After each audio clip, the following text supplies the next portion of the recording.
God damn it. What the hell do you think you're doing? Filthy. Disgusting. That's something you don't touch. You serve it. You watch it. But you don't ever hold it. Nathaniel Blake's voice cut like broken glass. He stormed into the room, yanked the baby girl from Maya Williams' arms with a force that made her breath catch. No, please, she just fell asleep. She wouldn't stop crying. I don't care, he barked. You're the maid, not the mother, not anything. The baby screamed the moment she left Maya's chest. It was like something snapped. Her tiny hands clawed at the air, her sobs shrill and panicked. Shh, Lily, shh, it's okay, sweetheart. I'm here, Nathaniel whispered. But the child only cried harder, writhing in his arms, red-faced and gasping. Why won't she stop? Maya stood frozen, heart pounding. I tried everything, she said quietly. She only sleeps if I hold her. That's all. He didn't answer, just stood there with his daughter crying louder by the second. Give her back to me, Maya said, voice low, firm. His jaw tightened. I said give her back. She's scared. You're scaring her. Nathaniel looked down at the child, then at Maya. His eyes were ice, but underneath something else. Confusion, hesitation, and then defeat. He handed Lily back. The baby curled into Maya's chest instantly, like her body remembered safety. The crying stopped in less than 30 seconds. Only a few hiccuping sobs remained as she drifted back into fragile sleep.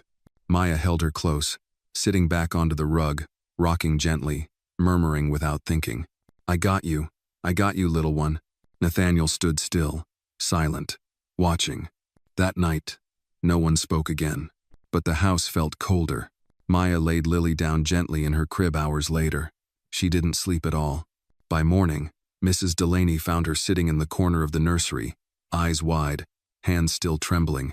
She only sleeps with her, the older woman whispered under her breath, glancing toward the now peaceful baby. Nathaniel said nothing at breakfast. His tie was crooked, his coffee untouched. The second night, Maya tucked Lily in and stepped away. The baby screamed. Mrs. Delaney rushed in. Nathaniel tried. Neither worked. Only when Maya returned, arms outstretched, whispering gently, did Lily quiet. The third night, Nathaniel waited outside the nursery door. He didn't enter. He listened. No crying, only a quiet lullaby, half hummed. He knocked. Maya. She opened the door. I need to speak with you. She stepped outside, closing the door gently behind her. I owe you an apology, Nathaniel said. Silence. For what? Maya asked. Not soft, not angry, just steady. For how I spoke to you. For what I said. It was cruel and wrong. She nodded. Lily knows what's real, she said. She doesn't care about wealth or titles. She just needs warmth. I know. She won't sleep unless she feels safe. I know, he said again. And I don't think she's the only one. Nathaniel looked down. I'm sorry, Maya. A beat of silence. I'm not going to quit, she said. Not because of you, but because she needs me. I hope you stay, he said. For her, Maya repeated. But in her chest, something shook loose. Something she thought had been locked away for good. She didn't trust him, but Lily did. And for now, that was enough. The next morning, Maya Williams moved through the house like a shadow. The dining room table gleamed, polished to perfection. The smell of fresh coffee lingered in the air. But neither Nathaniel Blake nor Mrs. Delaney said a word as Maya passed by with a folded blanket in her arms. Good morning, Maya said calmly, eyes forward. Mrs. Delaney nodded stiffly. Nathaniel looked up from his tablet, his jaw tight, but said nothing. It didn't matter. Maya wasn't expecting kindness. She wasn't here for it. She was here for the baby. Upstairs, in the quiet nursery, Lily was finally sleeping soundly, arms stretched above her head, a soft sigh in her chest. Maya sat beside the crib, not touching, just watching. Like always, like before, the events of the previous night still burned behind her eyes, but she kept her spine straight. That scene, his words, his tone, the way he tore the baby from her arms, those things weren't new to her. Maybe not in volume or sharpness, but in meaning. She'd been told her whole life she wasn't meant to hold, only to serve. But Lily knew different. Lily clung to her like she'd been waiting for Maya her whole life. Maya? It was Rosa, peeking into the nursery. Hey, Maya whispered. She's asleep. Rosa stepped in quietly. She sat on the edge of the chair next to Maya and whispered, I heard what happened last night. I bet the whole house did. He's not used to people, Rosa said. Not since Claire. I'm not here for him. I know, Rosa said softly. But you need to be careful. Men like Nathaniel, when they feel something, they push harder. They don't know how to ask. They just react. Maya's eyes stayed on Lily. She's the only one who didn't look at me like I was dirt. Rosa touched her shoulder. You're not dirt, honey. You're the only reason this house is holding together right now, even if he doesn't see it yet. If you felt touched by Maya's quiet strength, give this video a like and tell us where you're watching from. You might be surprised who else near you is watching too. Later that day, while folding towels in the laundry room, Maya heard Nathaniel's voice on the phone. I told you I'm not interested in dinner meetings right now. A pause. No, Jennifer. I don't care if she's in town. We're not getting back together. Another pause. Then, because I have a daughter who cries through the night unless a stranger holds her, and I can't even look that stranger in the eye because I've treated her like trash. Maya stood frozen behind the half-closed door. Nathaniel's voice dropped to a near whisper. She's not just the help. I see that now. But I don't know how to fix what I said. The door creaked. Maya turned. He saw her. There was a beat of silence. Then he hung up the call without a word. Eavesdropping? He asked, voice stiff. Laundry, Maya replied evenly. He exhaled. You weren't supposed to hear that. No one's ever supposed to hear anything in this house, she said. It's made of silence. He rubbed the back of his neck. I meant what I said. Last night, this morning, I was wrong. You were cruel. I know. And that baby, your baby, she knows who's gentle. He nodded. I'd like to start over, he said. She didn't answer. Instead, Maya went upstairs, rocked Lily in her arms, and hummed the lullaby she hadn't sung in years. That evening, while Maya sewed a torn seam on a couch pillow, Mrs. Delaney approached her. You're not like the others. Maya didn't look up. What others? The ones who come here for the money, or the prestige. They last 2 weeks, maybe 3, then they're gone. But you, she paused, she only sleeps in your arms. She's just a baby. She's not just a baby. She's a mirror, Mrs. Delaney said. And she sees who you are. Maya looked up finally. Who am I then? Mrs. Delaney gave a thin smile. Someone who deserves to stay. The words hit harder than Maya expected. She looked back at the pillow and stitched in silence. 2 days later, as snow fell steadily outside, Nathaniel asked Maya to come to his office. She entered cautiously. The office was clean, clinical modern desk, wall-mounted screens, chrome bookshelves.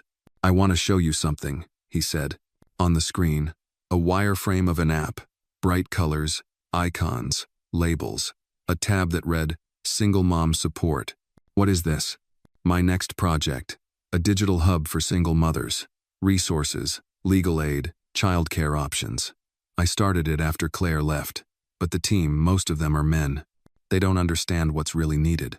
Maya crossed her arms. And you think I do? He looked at her directly. I think you understand what it's like to be left behind, and I think that makes you the most qualified person in this house. She stared at him for a long moment. Then she said, I'm not a tech expert. I don't need one, he replied. I need someone who knows what it feels like to matter too late. That night, Maya lay awake in her room. The snow kept falling. She remembered her foster homes, the basement in the Bronx, the clients who never said thank you, the men who shouted and the women who looked the other way. And now, here she was being asked not to sweep the floor, but to build something real. She turned toward the crib, where Lily was sleeping in a room just down the hall. For the first time in a long time, Maya let herself feel the possibility of a future. Not one where she escaped, but one where she stayed. For her, and for the little girl who only slept when Maya was near. 3 days later, Maya stood in front of the massive oak door of Nathaniel's study, heart pounding. Come in, his voice called from inside before she could knock. She opened the door slowly. Nathaniel was at his desk, sleeves rolled, his tie undone. The usual sharpness in his posture had softened. Next to his laptop were several printouts, sketches, and sticky notes, most of them in a color she didn't recognize. Then she realized they were hers. He gestured to the seat across from him. "I've been reviewing your notes. You think like someone who's been on the other side of the system." I have," she said, taking the seat. "I want to implement the anonymous forum feature you suggested, for moms afraid to speak openly." Maya nodded. "Good. Some women, especially the younger ones, they'll never raise their hand in public, but they might type if they're alone in the dark and scared." He was quiet for a moment. "You know," he said, "I built my entire company around solving real problems. Renewable energy, sustainable homes, carbon tracking. And still missed the human ones," Maya said gently. Nathaniel smiled. "A small, tired thing. Yeah, turns out, you can't code your way out of loneliness." For a long moment, neither of them spoke. The winter light slanted through the tall window, casting soft lines across the dark desk. Maya studied the papers in front of her, then looked up again. "I'll help," she said. "But I want to be involved, not as a consultant or assistant, as a voice." "You already are."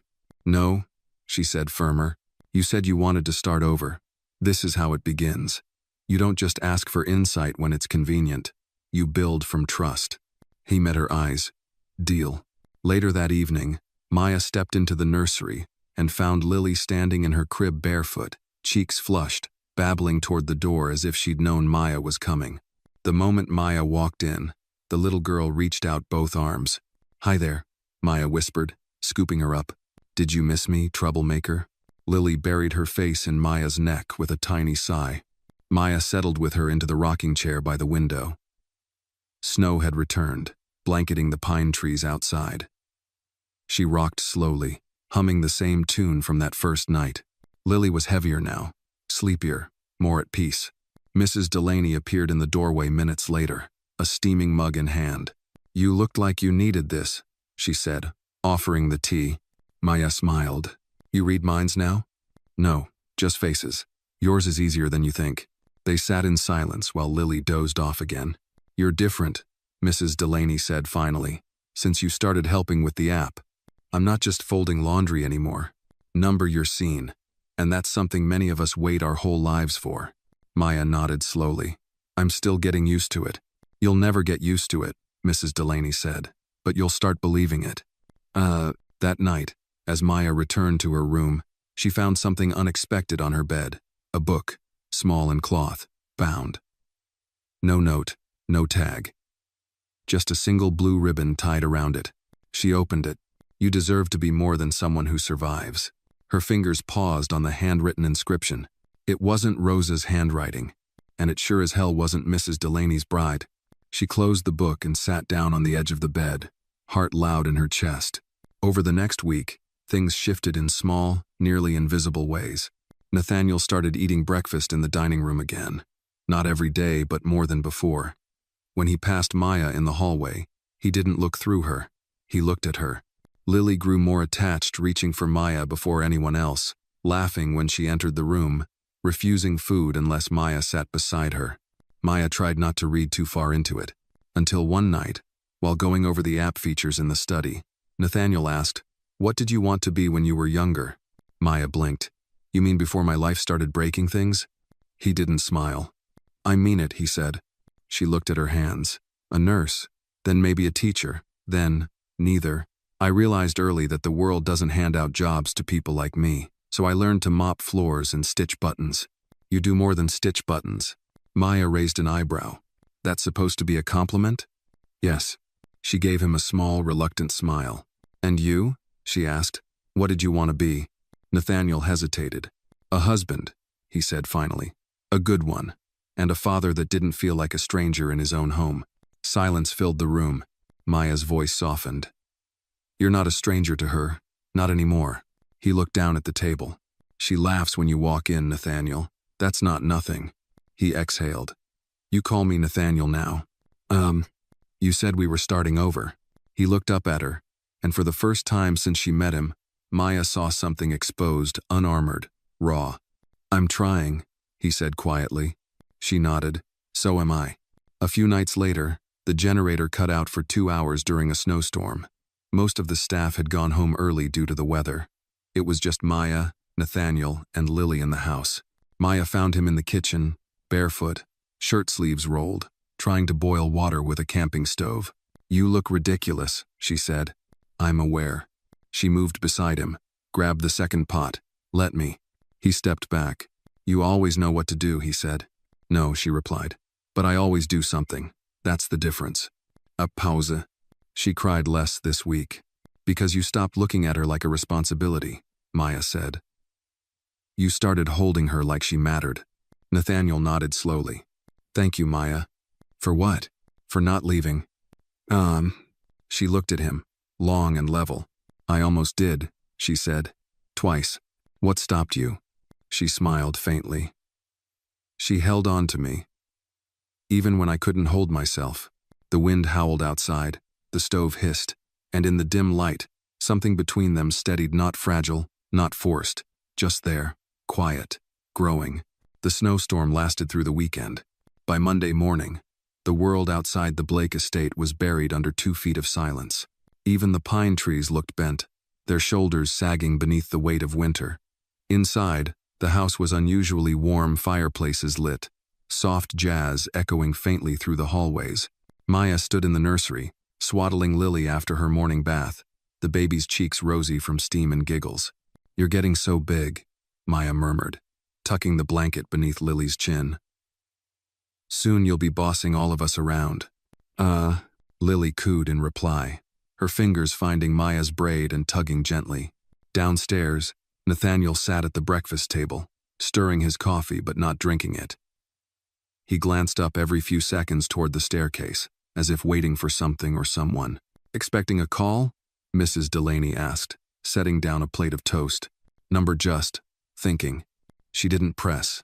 Years working for the Blake family had taught her which silences were meant to be left alone. A few minutes later, Maya entered the room with Lily on her hip. Nathaniel stood up too quickly. "You're here," he said. Maya raised an eyebrow. "You invited me for breakfast. Thought it'd be rude to ignore." He gestured to the seat beside him. "Please." She placed Lily into the high chair already waiting between them, then slid into the seat.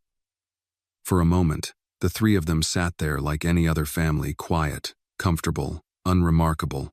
And for Maya, that was the strangest feeling of all. Lily dropped a spoon. Maya bent to pick it up. When she looked up, Nathaniel was watching her not with intensity, but attention. "What?" she asked.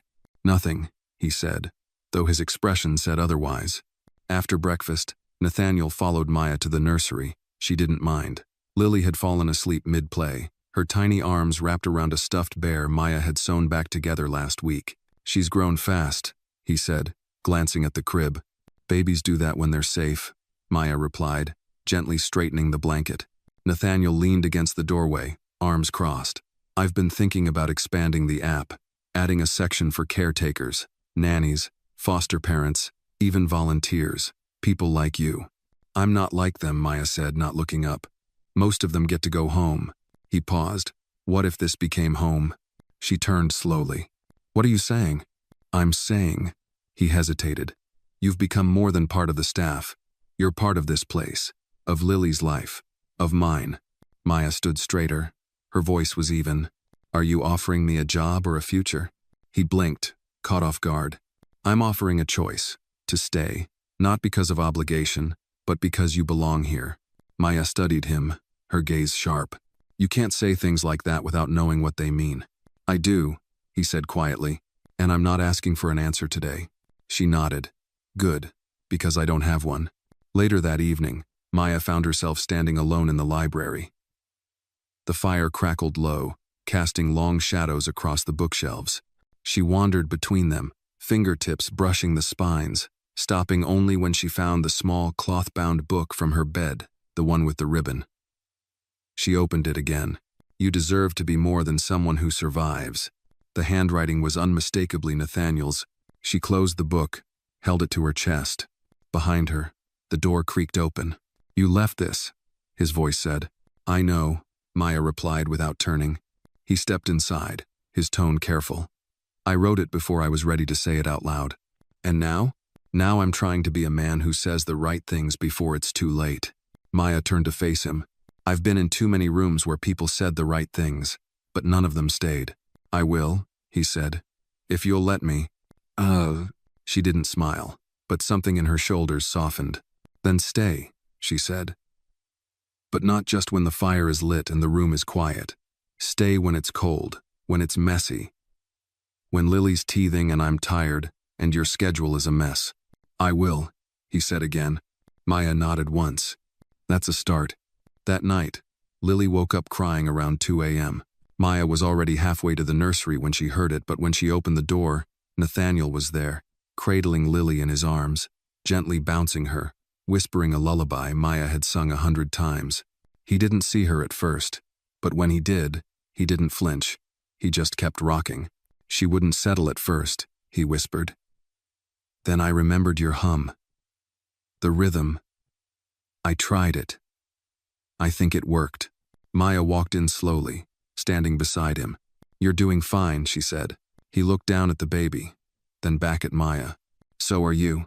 And in the quiet nursery, beneath the sound of the wind outside and the soft breath of a child at peace, Maya realized something terrifying and beautiful.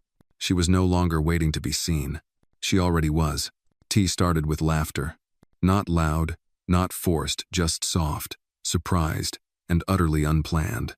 Maya was carrying Lily through the hallway when the little girl sneezed so dramatically it startled a nearby cat statue into tipping over. The ancient thing wobbled, teetered, and fell with a thud onto the carpet. Lily burst out laughing, and Maya, after a stunned beat, joined her. Mrs. Delaney poked her head out from the kitchen, eyebrows raised. Was that what I think it was? I think the lion's dead, Maya said, deadpan. The housekeeper's mouth twitched. Well, at least she's happy. She's been smiling more lately, Maya said. Sleeping better too. She's sensing the shift, Mrs. Delaney replied. Babies know, more than most grown-ups do.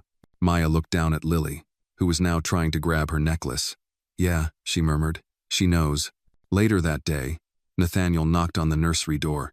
Maya looked up from where she sat on the floor, stacking colored blocks with Lily. You're knocking now? I'm learning, he said, slowly. She smiled faintly. Come in. He stepped inside with 2 mugs in hand. I made coffee. You made coffee, Maya repeated, skeptical. It might be terrible. She took the mug. If I die, Rosa will avenge me. He smiled, settled down beside her, legs folded like it was the most natural thing in the world. Lily beamed and crawled right into his lap. Every time I see her do that, Maya said quietly. I wonder how long she waited to feel that safe. He looked at the baby, now content and tugging at his sleeve. I think I waited just as long. They sat there for a while, all 3 of them, the silence not awkward but warm. The blocks toppled, Lily clapped, and for a moment, the world outside didn't matter. Until it did.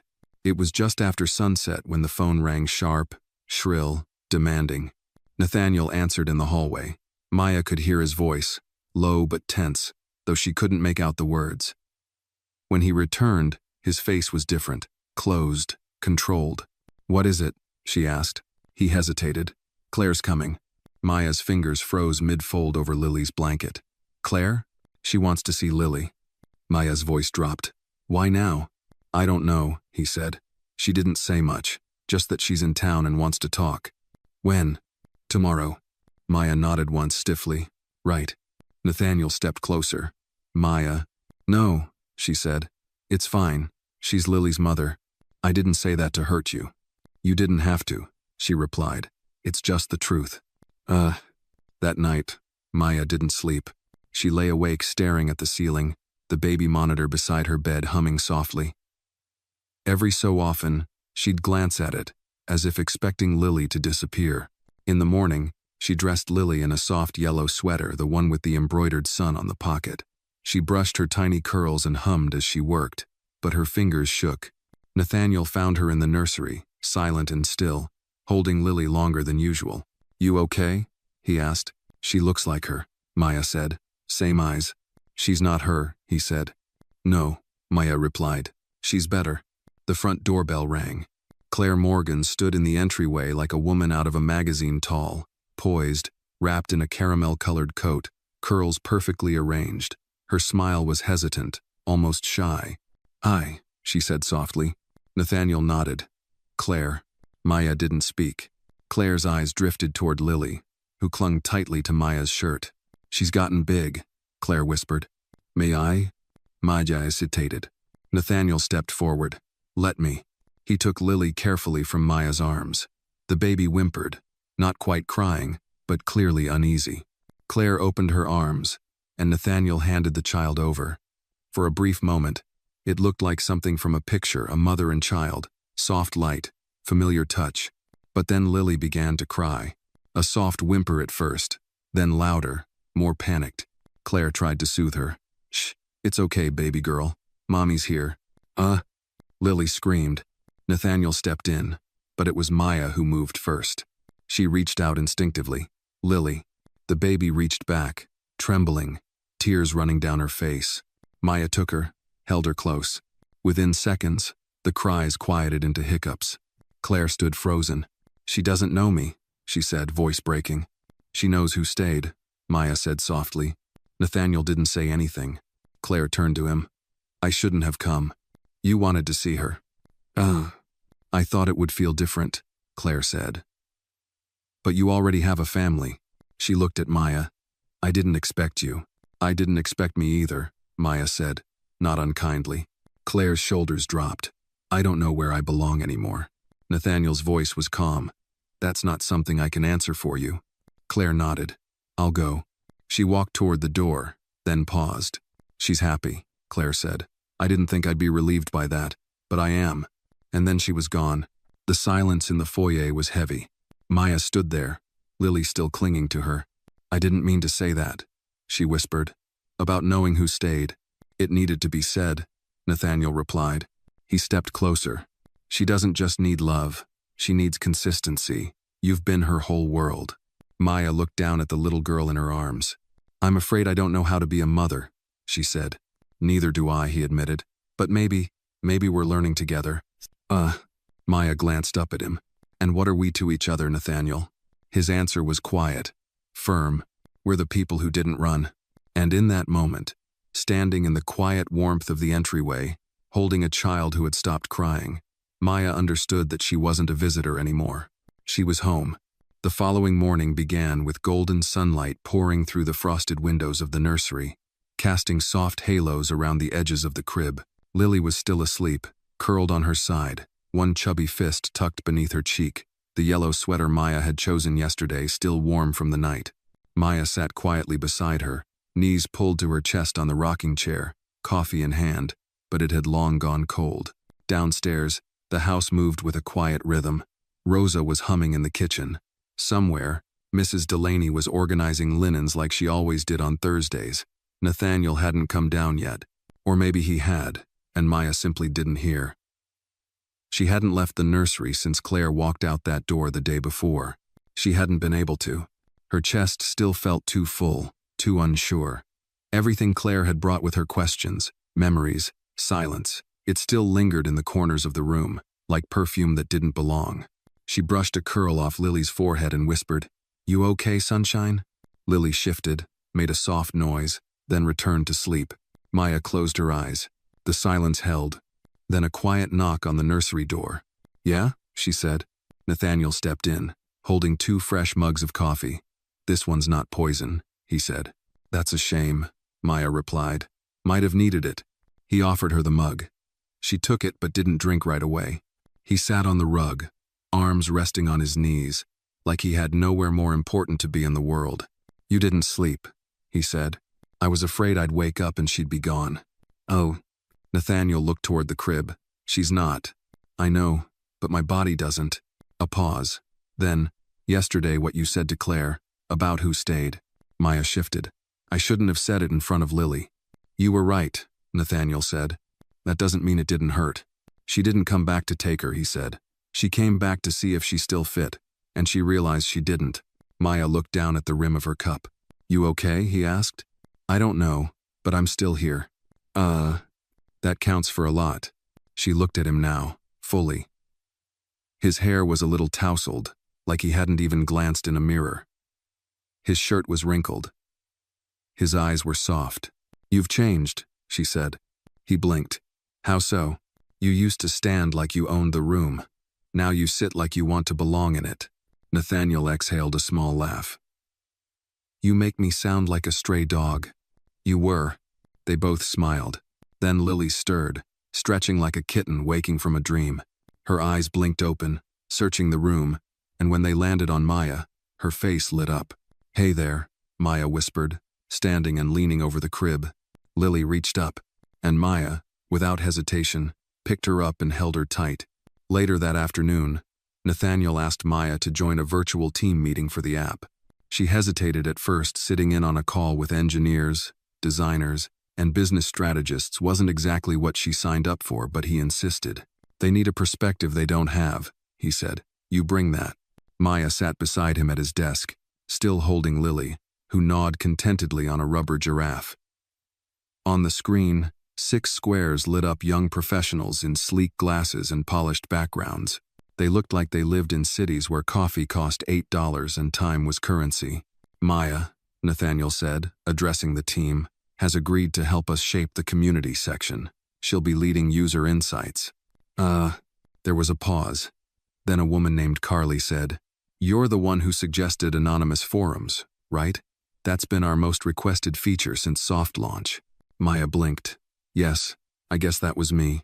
Another voice chimed in. The way you framed it, that moms don't always have time or mental bandwidth to type long posts.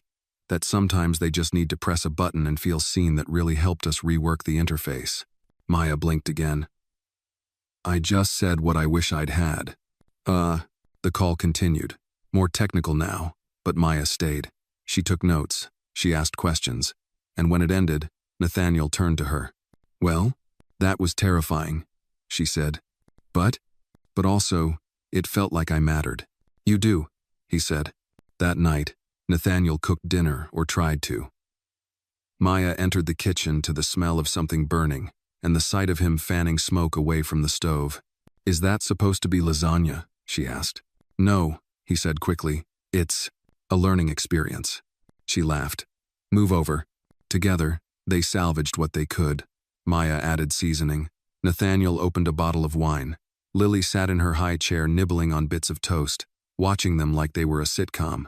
After dinner, they sat around the fireplace. Maya rocked Lily in her arms, her breathing already slowing. Nathaniel handed her a blanket. She feels safe here, Maya said.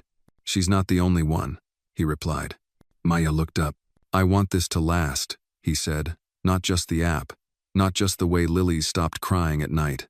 I want this life to mean something. She hesitated. And if I told you I don't trust permanence? I'd say I don't either, but I trust you, and I trust that we're not where we were. That has to be enough for now. Maya looked down at the sleeping baby in her arms, then back up at the man in front of her. It might be. Nathaniel nodded slowly. Good. Maya leaned back, the warmth of the fire curling around her like a slow breath. In her chest, something quiet unknotted. For the first time in a long time, she wasn't surviving. She was beginning. Spring arrived early that year. The snow melted fast, revealing soft grass beneath the pines and crooked stone paths long buried in white. The windows of the Blake estate no longer wept frost. Instead, they opened. The house began to breathe again. So did Maya. Each morning, sunlight spilled into the nursery like a promise. Lily woke happier, louder, more curious. Her giggles bounced off the walls. She'd begun walking half steps, uncertain but determined always toward Maya. Nathaniel started coming home earlier, sometimes with paper bags full of groceries or forgotten hardware for the crib. He wasn't the same man who'd once shouted across the living room like Maya was an intruder. That man had vanished somewhere between late-night lullabies and shared silence. One Thursday afternoon, Maya stood at the laundry line in the garden, pinning up Lily's tiny sweaters. The air smelled of soil and daffodils. A radio played faintly from the kitchen Motown, the kind Rosa liked. Maya swayed slightly as she worked, humming along, the clothes fluttering like little flags. Maya, Nathaniel's voice called from behind her. She turned, squinting against the sun. I need your eyes on something. He stood on the back patio, barefoot, sleeves rolled to his elbows, holding a tablet in one hand and a bottle of juice in the other. Juice for the boss, he added, holding it up. She laughed. Lily or me? You. Lily already bit me once today. I've learned my lesson. Maya followed him inside to the study. On the desk, a mock-up of the app's new home screen was open. He angled it toward her. We're thinking of highlighting real stories anonymous. Of course, mothers, caretakers, people who got through it. Maya studied it. Is there a way to let them leave voice notes? Nathaniel looked surprised. Why? Because sometimes it's easier to speak than write, especially if you're crying. He stared at her for a long moment, then nodded slowly. I'll have the dev team work on that. They sat together on the leather couch while Lily crawled around them on the carpet, babbling to a stuffed giraffe. Maya sipped her juice, barefoot, legs curled beneath her. Do you ever think, Nathaniel began, that we stumbled into this? This? This us, her, the app, all of it. I think the world gave us a second chance, Maya said. The first one we both wasted. He tilted his head. How'd you waste yours? I stopped believing in people. Nathaniel's voice dropped. Me too. A pause. But you didn't stop believing in her, she said, nodding to Lily. He looked at the child on the floor. I just didn't know how to show it. You do now. He turned back to Maya. Because of you. Maya looked down into her cup. You say things like that, then I have to go back to my room and remember how to breathe. I'm working on that part too, he said with a soft smile. Making sure you don't have to go back to your room alone. She blinked. I mean, he added quickly, not the way that sounded. I mean, you don't have to retreat when you feel something, not from me. Maya said nothing, but her hand, resting near his on the couch, drifted a fraction closer, close enough that their fingers nearly touched. Later that evening, Maya walked Lily around the garden in a sling while the baby hummed nonsense against her shoulder. The air was cool, gentle. In the distance, the wind danced through the pines. Mrs. Delaney watched from the porch, arms crossed loosely. When Maya approached, she nodded toward the house. I saw the mock-ups. Nathaniel showed me. Oh? Maya asked, shifting Lily's weight. They're good, real. I've seen a lot of projects start in that study. None of them ever felt this human. Maya smiled. He's different now. Mrs. Delaney snorted. He's in love. Maya nearly tripped. What? Oh, don't play dumb. I've worked in this house long enough to know the look. I don't know what you're talking about, Maya said quickly. Then let me put it this way, Mrs. Delaney said. He only uses the good coffee mugs when you're in the room. You don't waste ceramic that costs $70 a piece unless you're trying to impress someone. Maya opened her mouth, closed it, shook her head. I'm just trying to do right by Lily. Of course, the older woman said. But don't pretend like love's not blooming around here faster than the flowers. That night, after dinner, Nathaniel walked Maya to her room. Lily had already fallen asleep in her crib. The hallway was quiet, lit only by the amber glow of the wall sconces. They paused at her door. I'm flying to New York next week, he said. Meeting investors. They want updates on the app. Maya nodded. Will you be gone long? 3 days. Lily won't like that. I won't either, he said. Then, after a pause, would you come with us? Maya blinked. What? Just for the trip. You'd be in the meetings, as the voice of the users. And with Lily, of course. I don't have a suit, she said automatically. I'll buy you one. I don't have experience. You've lived the experience. She hesitated. That's a lot of change. He nodded. It is, but not all change is loss, Maya. She looked at him, really looked. The man who once shouted at her for daring to touch what he loved now stood before her, asking her to carry it forward with him. I'll think about it, she said. He leaned slightly forward, not too close, just enough. I'll wait. And with that, he turned and walked down the hall. Maya stepped into her room, shut the door, and stood in the silence. Her heart was pounding, but for the first time in her life, she wasn't afraid of what came next. The private jet hummed gently beneath them, like a lullaby wrapped in steel. Maya sat across from Nathaniel in the cream leather cabin, the soft overhead lighting casting a warm glow. Lily was curled up in Maya's lap, thumb tucked in her mouth, her curls haloed by a tiny travel pillow shaped like a giraffe. Nathaniel hadn't said much since takeoff. He kept glancing over, watching Maya as she stroked Lily's back, calm and steady, like she'd done it for years. There was something in the way Maya existed with quiet command, not needing permission to be tender. "You okay?" he finally asked. She nodded, just taking it all in. "Your first time flying?" She gave a soft laugh. "First time flying private. First time flying with a billionaire. First time flying anywhere I wasn't escaping from something." Nathaniel studied her. "This time you're heading towards something." Maya didn't reply. She just looked down at Lily and kissed the top of her head.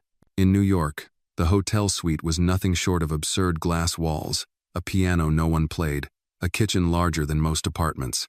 Maya stood frozen in the center of it, Lily now awake in her arms, looking just as stunned. "I don't know what to touch," Maya whispered. Nathaniel chuckled. "That's okay. Everything here's insured." Lily pointed to the piano. "Wawa?" "She thinks every piano is a water fountain," Maya said. "The keys look like tiles." Nathaniel knelt beside them. "Let's teach her the difference then." He lifted Lily up to the piano bench, sat her in his lap, and began playing a soft melody, halting, unsure. Maya stepped back and watched the two of them, the way Lily leaned against his chest, how his eyes never left her face. The song wasn't perfect, but the moment was. Later that night, after Lily had fallen asleep in the crib set up in the master bedroom, Maya stepped onto the balcony. The city below blinked and buzzed, a living ocean of movement. She hugged her cardigan tighter around her. Nathaniel joined her quietly, 2 glasses of tea in hand. "I thought you didn't drink," she said. "Still don't. It's chamomile." He handed her a glass. They stood in silence for a few moments, watching headlights snake through the streets. "Did I tell you why I started the app?" he asked suddenly. Maya shook her head. "My wife Lily's mom was diagnosed late, very late. She'd been depressed for over a year, but we didn't see it. I was too busy flying around making money. Thought I was doing it for them." Maya stayed quiet, letting him speak. "She left us one morning, walked out before sunrise and never came back. They found her body 2 days later, near a lake." He sipped his tea.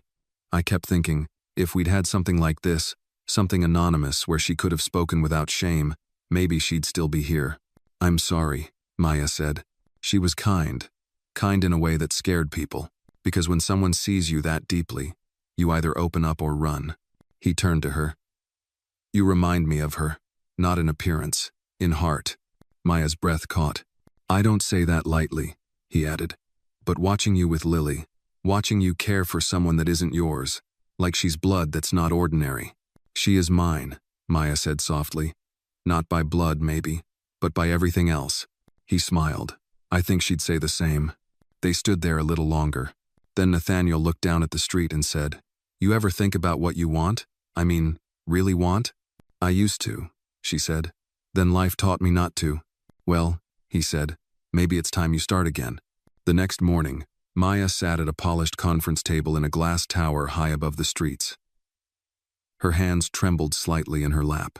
Around her sat men and women in suits, all sharp collars and sharper tongues. Nathaniel sat at the head of the table. "Before we talk numbers," he began, "I want to introduce someone." All eyes turned. "This is Maya Williams. She's the reason this app has meaning." Maya's heart thudded. She didn't come from Silicon Valley. She didn't study code.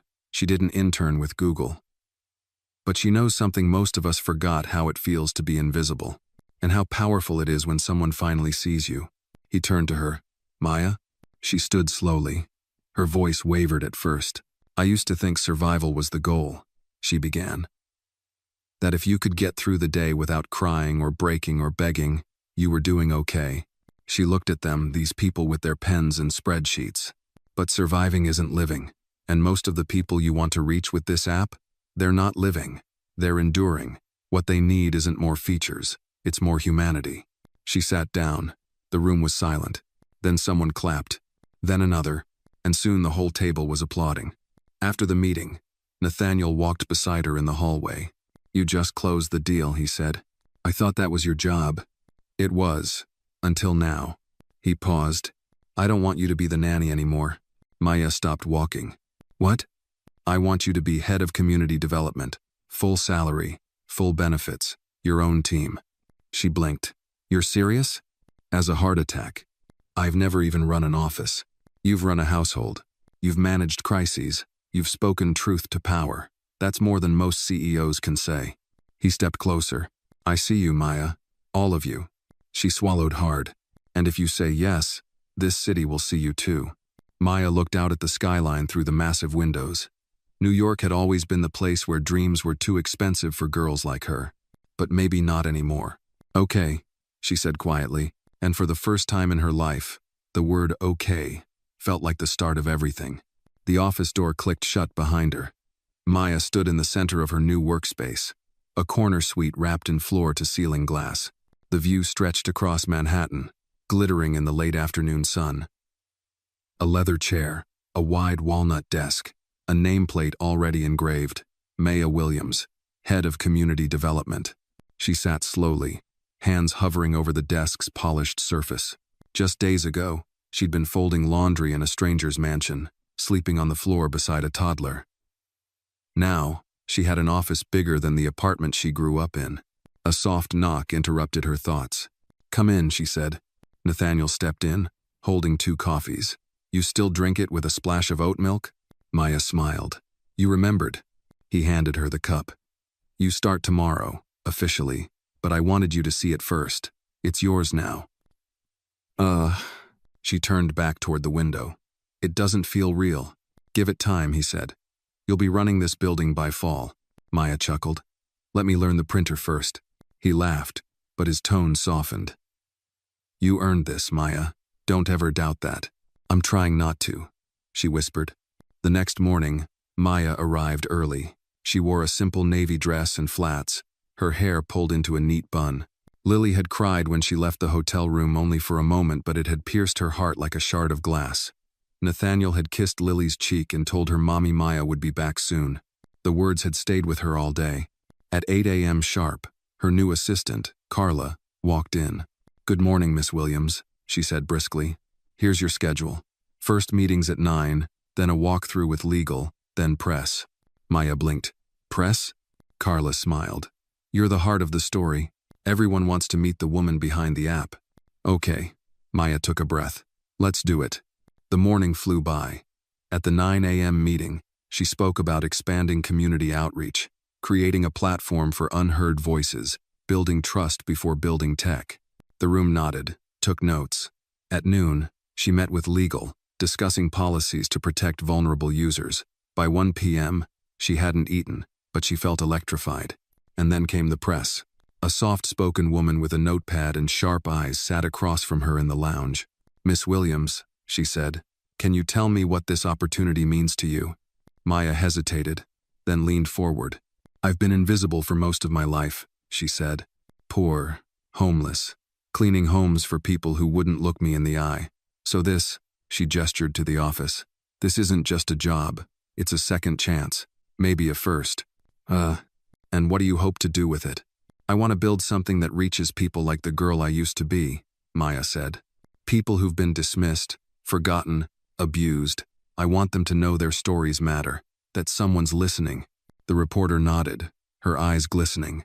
"Thank you," she whispered. That night, Maya returned to the hotel exhausted. She opened the door quietly, but Lily's voice rang out from the other room.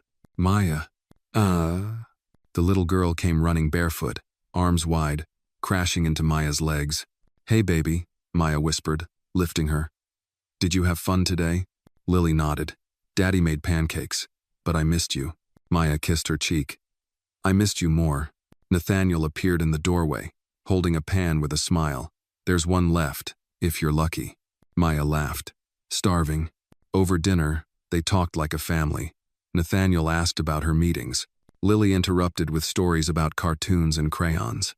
Maya listened, spoke, smiled, and something inside her ached with how natural it felt. After Lily fell asleep, Maya lingered in the kitchen, rinsing dishes. "You don't have to do that," Nathaniel said. She shrugged. "Habit." He leaned against the counter. "How was your first day?" "Incredible. Overwhelming. Empowering. All of it. I'm proud of you." She looked up, startled. "Thank you," she said quietly. "That means more than you know." He stepped closer. "You changed everything, Maya. For Lily. For this company. For me." She didn't answer, but their eyes locked, and something passed between them, wordless, undeniable. A week later, Maya sat in her office when Carla knocked. "Miss Williams, there's a visitor." "Who?" Carla stepped aside, revealing a tall, well-dressed woman in her 50s. "Maya," the woman said. Maya stood, her heart freezing. "Mom?" The woman walked in, eyes darting around. "You work here? This is yours?" Maya nodded slowly. "Why are you here?" "I saw you on the news," her mother said. "They said you were helping people. That you built something big." "I didn't build it alone," Maya said. "But yes." Her mother stepped closer. "I came to say I'm proud, and to ask, if we can talk, start again." Maya's chest tightened. "You threw me out when I was 16. I was scared. You were stubborn. We both made mistakes." Maya glanced at the photo on her desk, Lily grinning in her lap. "I can't rewrite the past, but maybe we can write something new." A long silence followed. Then Maya nodded. "We can talk," she said. Her mother smiled, eyes misting. "Thank you." After she left, Maya sat at her desk, trembling. Nathaniel called minutes later. "You okay?" he asked. "I think so." "Want company?" She paused. "Come pick me up." That evening, the three of them, Maya, Nathaniel, and Lily, walked through Central Park. The trees were glowing with fairy lights strung for the spring festival. Maya held Lily's hand in one, Nathaniel's in the other. "You know," he said, "I never imagined any of this when I hired a nanny." She laughed. "And I never imagined falling in love with a billionaire." His smile faded. "Are you?" She looked at him, heart thudding. "I think I already have," she said. He stopped walking. Then he leaned in, gently, and kissed her forehead. "I have too," he said. And in that soft golden light, with the world still spinning around them, Maya felt something she hadn't felt in years home. The morning air carried the smell of fresh bagels and blooming tulips. As Maya stepped out of the black SUV and walked toward the gleaming glass entrance of Grayson Industries, she held Lily's small hand tightly in hers. The child wore a yellow sundress and sneakers, her backpack bouncing with each step. "Remember what I said?" Maya asked, kneeling to her eye level. Lily nodded. "I'll stay with Miss Carla until you're done with your meetings. No wandering, no snacks from strangers, no yelling unless it's an emergency." Maya smiled, brushing a curl from Lily's forehead. "That's my girl." Nathaniel watched from a few steps back, sipping his coffee, trying to appear calm. But the circles under his eyes betrayed him. "She still didn't sleep?" Maya asked. He shook his head. "Cried until 3. Woke up every hour asking where you were." Maya's heart twisted. "She's been through too much change." Nathaniel's voice dropped. "So have you." Their eyes met. He looked like he wanted to say more, but Carla appeared at the door, waving. "Miss Williams, they're all waiting in conference room B." Maya gave Lily one last hug, then stood tall. "Let's go make a difference." Inside, the air was cooler, sterile, but buzzing with anticipation. Today was the launch of the Unity Project, a tech initiative Maya had designed to connect marginalized communities with essential services through AI-driven accessibility tools. It was personal. It was powerful. It was hers. The boardroom was full. Executives, journalists, investors, and somewhere near the back, Jeffrey Klein, head of acquisitions, the man who once laughed when she walked into the mansion in hand-me-down shoes. Maya stepped to the front, adjusted the mic, and smiled. "Good morning. I'm Maya Williams. Some of you know me as the former maid, the miracle nanny, or the woman who stole a billionaire's car to save a child's life." The room chuckled lightly, unsure if she was serious. "I know who I am," she continued, voice steady. "I'm someone who saw how broken the system was, who heard the cries of people who were told to sit down and stay silent. And I'm not here to fit in. I'm here to build a new table." She clicked the remote. A slide appeared behind her, 2 photos side by side. On the left, a food pantry line stretching for blocks. On the right, a homeless man helping a child read. "We don't lack intelligence. We lack access. We don't lack kindness. We lack connection, and Unity will change that." The presentation lasted 20 minutes. When it ended, the room stood in applause, some genuine, some performative. But it didn't matter. Maya had planted her flag. As the crowd dispersed, Nathaniel approached. "You crushed it," he said. Maya exhaled, her hands still trembling. "I was shaking the whole time." He grinned. "No one saw that. They saw a leader. They walked back to her office together. Carla met them at the door, eyes wide. "Miss Williams, we have a situation." Maya tensed. "What kind of situation?" "It's Lily. She's missing." Maya's world tilted. "What?" "She was coloring beside my desk. I turned to answer a call. When I looked again, she was gone." Maya was already moving. "Check every floor, every hallway, every exit." Nathaniel pulled out his phone. "I'm calling building security. Have them lock all doors now." Panic clawed at her throat. Not again. Not Lily. The next hour passed in a blur of running feet, radio crackles, and shouted names. Maya checked every restroom, every lounge, every corner of every floor. No sign. Then a voice on the security radio crackled through. "We found her. Rooftop. She's with someone." Maya bolted for the elevator. The door opened to the rooftop garden, usually off limits. Wind whipped through her curls as she sprinted toward the benches. There, by the railing, stood Lily. And kneeling beside her was Jeffrey Klein. Maya's heart stopped. "Lily." The girl turned, startled but unharmed. Jeffrey stood, hands raised. "She found her way up here. I swear, I just sat with her." Maya rushed forward, scooped Lily into her arms. "Baby, are you okay?" "I wanted to see the flowers," Lily whispered. "Like at the park." Maya held her tight, glaring at Jeffrey. "Don't ever get near her again." He raised his hands. "I didn't touch her. I was waiting with her until someone came." Nathaniel appeared behind them, eyes burning. "If I ever see you speak to my daughter again, you won't just be fired, you'll be erased." Jeffrey backed away. Message received. Later, back in the hotel, Maya sat beside Lily on the bed, brushing her hair gently. "I scared you," Lily whispered. Maya nodded. "A lot, but I'm glad you're safe." Lily looked up. "You're not mad?" "I was scared, not mad. But promise me you'll never run off like that again." "I promise." That night, after Lily was asleep, Maya stood by the window. Nathaniel joined her, placing a hand on her back. "She's okay," he said. Maya nodded. "I know, but something's off." He looked at her. "What do you mean?" "That man Jeffrey, he didn't just find her. The rooftop is locked. You need a code." Nathaniel's jaw tightened. "You think he took her there?" "I don't know, but I don't trust him. And I think he's not done." A long silence settled between them. Then Maya spoke again. "We need to be ready. He's not the only threat in this building." Nathaniel nodded. "Whatever happens, we face it together." And in that quiet, with the city glowing beneath them and danger stirring just beyond their reach, the alliance between them hardened into something deeper than loyalty. It became unbreakable. The next morning began too quiet. Maya stirred awake in the hotel suite's second bedroom, still wearing the sweatshirt Nathaniel had draped over her shoulders the night before. The digital clock on the nightstand blinked 6:32 a.m. The sky outside was still a slate gray, not yet awake. But her mind was racing. She sat up, immediately scanning the room. Lily was curled beside her, small and peaceful, one hand gripping Maya's shirt like a lifeline. Her tiny chest rose and fell in steady rhythm. Safe. For now.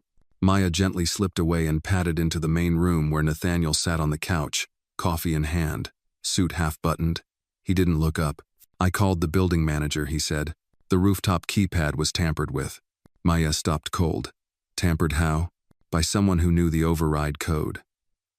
He looked at her now, his jaw clenched. "Someone on the inside." She folded her arms across her chest. "Jeffrey." Nathaniel didn't argue. "I already spoke to HR," he said. "They're opening an investigation, but without hard proof. Hard proof won't show up in polite meetings." Maya's voice was low, certain. "He knew the access code. That's not an accident." "Ugh." Nathaniel sighed, rubbing his temples. "You're right. But this company's full of politics, Maya. Firing someone like Jeffrey Klein without concrete evidence could mean lawsuits, board fights." Maya stepped closer. "You're the CEO." "I wasn't always," he said. "And some of those men were building empires while I was still bagging groceries in Baton Rouge." Maya blinked. "You?" He gave a small laugh. "Yeah. My mom raised me and my sister by herself. We ate in shifts. I know what it's like to be underestimated. That's why I created Unity. For people like us." Her voice softened. "So don't let someone like Jeffrey poison it." He looked at her, really looked. Then help me. With what? Get close to him. Find out what he's hiding. Off the record. I'll get legal involved quietly. But if he's planning something, anything we need to know before it lands in the press. Maya crossed her arms. You want me to spy on him? Number. I want you to protect what you've built. There was a long silence. Then Maya nodded. Fine. But if he tries anything with Lily again.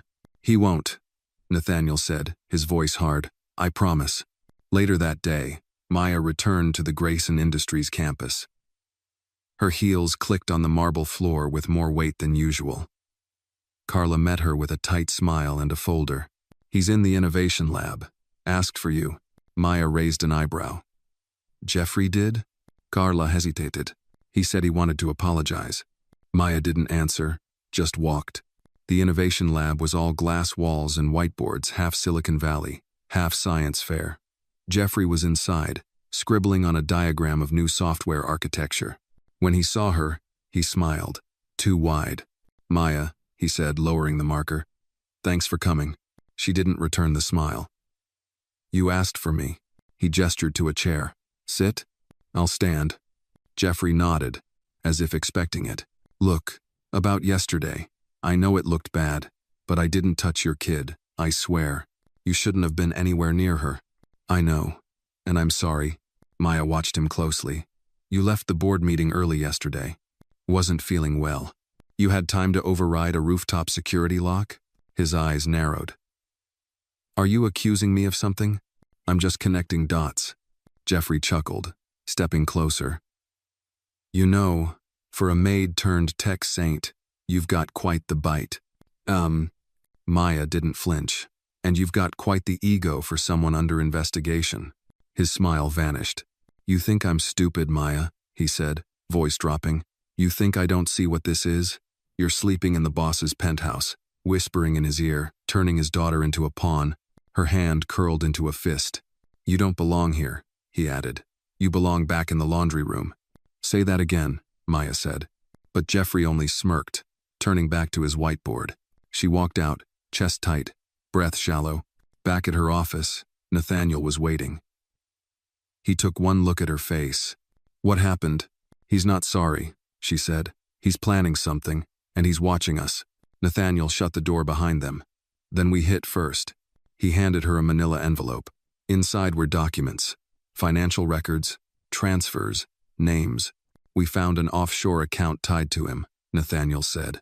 Money moving from one of our subsidiaries to a shell company. If we can trace it to him, it's over.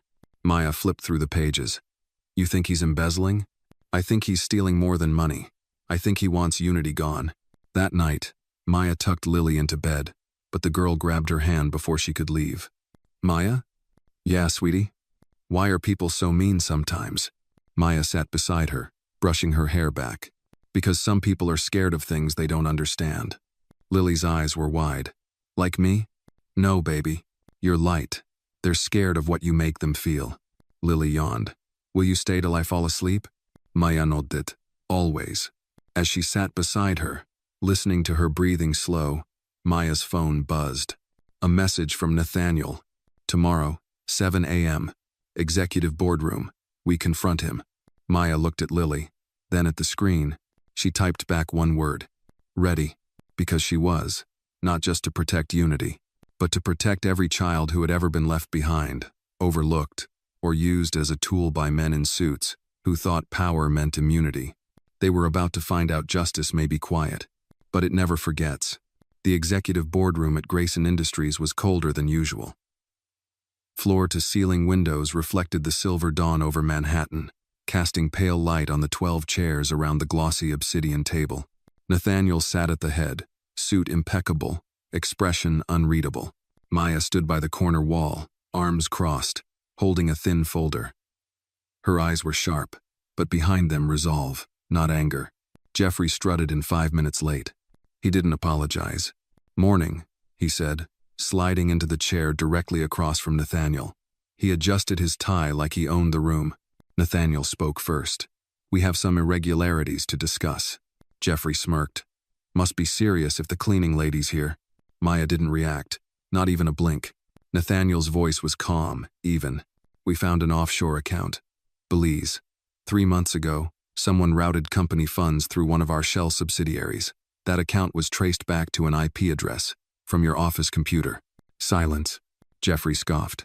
This is ridiculous. Nathaniel slid a document across the table. Wire transfers, timelines, IP logs. Jeffrey didn't touch it. This is a setup. Then explain it, Maya said flatly. Explain why your access card was used to override security on the rooftop 3 nights ago. Explain why you were logged in during restricted hours. He looked at her now, really looked, and for the first time, there was a flicker of something behind his eyes. Not fear, calculation.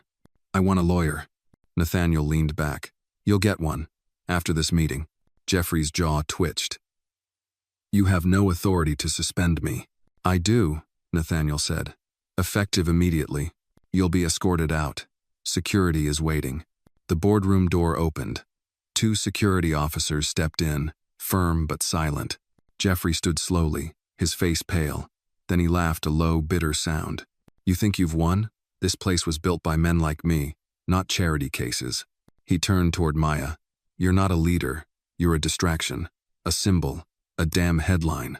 Maya held his gaze. Symbols last longer than thieves. As the officers flanked him, he turned to Nathaniel. You'll regret this. No, Nathaniel said. I regret not doing it sooner. They watched in silence as Jeffrey was led out. The glass doors hissing closed behind him. Only then did Maya exhale. Later, in Nathaniel's office, the atmosphere shifted. Do you think he'll talk? She asked. Nathaniel nodded. He already has. This isn't over. Maya paced. If he leaks anything, he won't, Nathaniel said. I've seen men like him. They don't burn bridges, they blow up entire cities. But we're ready. Maya looked at him. Are you? He hesitated. Number, but I will be. She sat down across from him, finally letting herself feel the exhaustion. I never wanted to be part of all this. I know. I just wanted a job, a place to belong. Nathaniel leaned forward. You belong here more than anyone. You didn't just save Lily. You saved this company. She looked away. I didn't do it alone. A pause. Then he said, Maya, I was wrong about that night, when I grabbed Lily from you, when I said those things. Her lips tightened. She didn't speak. I was scared, he continued. But that doesn't excuse what I said, or how I treated you. Still silence. I'm sorry, he said. Truly. She met his eyes. Apologies don't change the past. Number, but they can shape what comes next. Maya stood. I have to go pick up Lily. He nodded. As she walked to the door, he said quietly, she sleeps through the night now. Only when you're there. Maya stopped. A shadow passed through her eyes. That's not a gift. That's a wound. Then she left. That evening, at a quiet corner diner in Brooklyn, Maya sat across from Carla, who stirred her coffee absently. So, Jeffrey's gone? Carla asked. Maya nodded. Suspended pending legal action. And the board? Divided, Maya said. But Nathaniel's holding it together for now. Carla leaned in. You really trust him? Maya hesitated. I trust that he loves his daughter, and that he's trying. That's not the same as trust. I know. They sat in silence for a moment. Then Carla asked, so what's next? Maya looked out the window. Outside, a little boy helped his grandmother with a grocery bag, hands too small for the weight, but heart big enough to try. She whispered, we watch the ones no one else sees. Carla smiled. Like you watched Lily? Maya nodded. Like someone once watched me. Back at the penthouse that night, Lily came running. Maya. She wrapped her arms around her legs and looked up. Can we dance before bed? Maya knelt, smiled. Only if you lead. As the old record player spun a scratchy jazz tune, the little girl twirled with clumsy grace, her laughter echoing through the marble walls. Nathaniel stood by the hallway, watching, eyes misted. Maya looked at him. For the first time, he didn't look like a billionaire. He looked like a father. And Maya? She didn't feel like a maid. She felt like home. The morning sun spilled across the Grayson penthouse like warm honey. Maya stood in the kitchen, pouring orange juice into a glass for Lily, who sat at the island counter, swinging her legs and humming some tune she'd made up on the spot. Nathaniel walked in with his sleeves rolled and tie askew, looking less like the CEO of a billion-dollar empire and more like a single dad still figuring it all out. "Morning," he said, reaching for the coffee pot. Lily pointed at him with a peanut butter-covered spoon. "Daddy, Maya says if you don't sleep more, your brain will get all mushy." Nathaniel chuckled. "Is that true, Nurse Williams?" Maya raised an eyebrow. "Only if your idea of sleep is 4 hours and 2 espressos." He poured his coffee and muttered, "Betrayed in my own kitchen." Maya smiled softly and turned to Lily. "Finish up, sweetie. You've got school, remember?" The girl nodded, stuffing the last of her toast into her mouth. Nathaniel leaned against the counter. "The board wants a press statement." "About Jeffrey." Maya didn't flinch. "What are you going to tell them?" "The truth. He's being investigated. I'm cooperating fully. And you," Nathaniel paused, "you'll be formally introduced to the executive team as my advisor." Maya blinked. "Advisor? You've already been doing the work. It's time people knew." She looked down. "You really want to give me that kind of visibility?" He stepped closer, lowering his voice. "I trust you, and I'm done hiding what matters." Her eyes met his. "You realize what people will say." He nodded. "Let them talk." Later that day, Maya entered the Grayson building through the main lobby for the first time, not through the service entrance. Eyes followed her. Some curious, some cautious, a few cold. She wore a navy blazer, slacks, and the kind of quiet poise that made others straighten their spines without knowing why. She passed the receptionist desk, the same one where, months ago, she'd been told to take the service elevator. The same woman sat there now. This time, Maya didn't stop. She stepped into the executive elevator, the polished doors closing silently behind her. On the top floor, the boardroom was already filled. Nathaniel stood at the head of the table. When she walked in, conversations paused. 12 suits, mostly older, mostly white, all watching. Nathaniel gestured to the empty chair beside him. "This is Maya Williams. She's joining us as my personal advisor on operations and ethics." A gray-haired man cleared his throat. "With all due respect, Nathaniel, we were expecting someone with more credentials." Maya sat down without asking permission. "I have credentials," she said calmly. "They just weren't forged in boardrooms. They were earned in ERs and kitchens, in late-night shifts and early morning crises." Another man frowned. "This is highly irregular." "So was the theft of $3 million, Maya replied. "And yet, here we are." A silence followed. Nathaniel leaned in. "Maya's been instrumental in stabilizing our internal systems. Her insights into employee welfare, client response, and internal security have already saved this company more than you know." One of the younger women on the board looked at Maya with quiet respect. "Welcome." Maya nodded once. "Thank you." That evening, Maya sat on a bench outside the hospital. The air smelled like summer rain and blooming pavement cracks. Carla joined her, holding 2 coffees. "You sure you're ready for that world?" Carla asked. Maya took the cup. "I'm not sure of anything, except that I won't be dismissed again." Carla grinned. "Damn right you won't. The way you silenced that guy, what was his name? Bradford.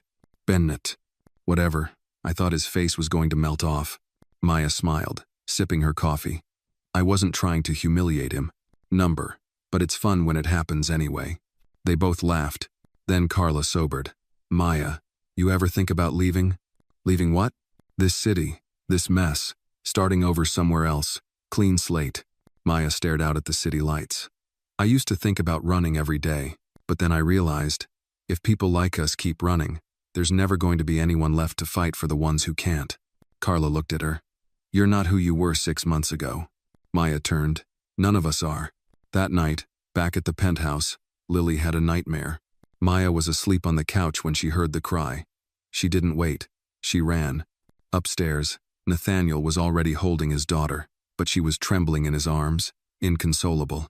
"Daddy, don't leave. Don't let them take you." Nathaniel rocked her gently. "I'm not going anywhere, sweetheart." Maya approached slowly. "Lily." The child opened her eyes, still wet with tears. "Maya." She reached out. Nathaniel didn't hesitate. He handed her over. Maya sat on the bed, cradling the girl. "You're safe, baby. Nobody's taking anyone away." "I dreamed Daddy was gone." and I couldn't find you.